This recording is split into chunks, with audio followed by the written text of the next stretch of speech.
Hello friends, तो आइए जानते हैं उत्तराखंड में स्थित धार्मिक स्थलों के बारे में, उनकी मान्यताओं के बारे में।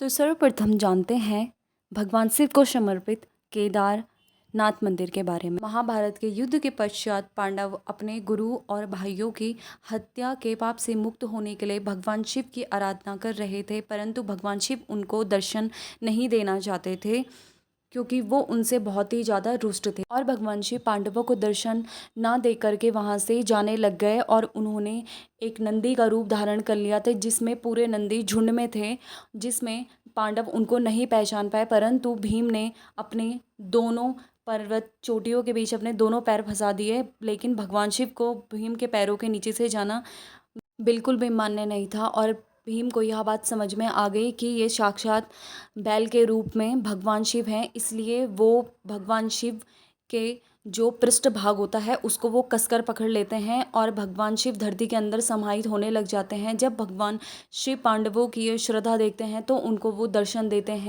वह दर्शन देने के पश्चात भगवान शिव पांडवों को उनके पाप से मुक्त करते हैं। वह भगवान शिव का वह पृष्ठ भाग एक लिंग के रूप में, स्वयंभू लिंग के रूप में अवतरित हो जाता है, जिसकी आज के समय में हम पूजा करते हैं।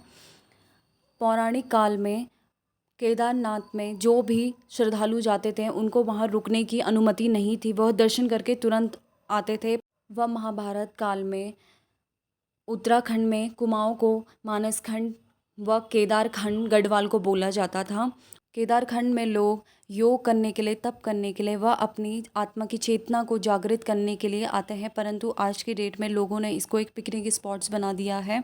उत्तराखंड में भिन्न भिन्न प्रकार की चीज़ें हो रही है, तो कृपया ये आस्था का केंद्र है, पिकनिक स्पॉट नहीं है। तो इसीलिए उत्तराखंड की गरिमा को बनाए रखें सभी। और आप सभी उत्तराखंड के लोगों से भी विनम्र निवेदन है। जय महाकाल।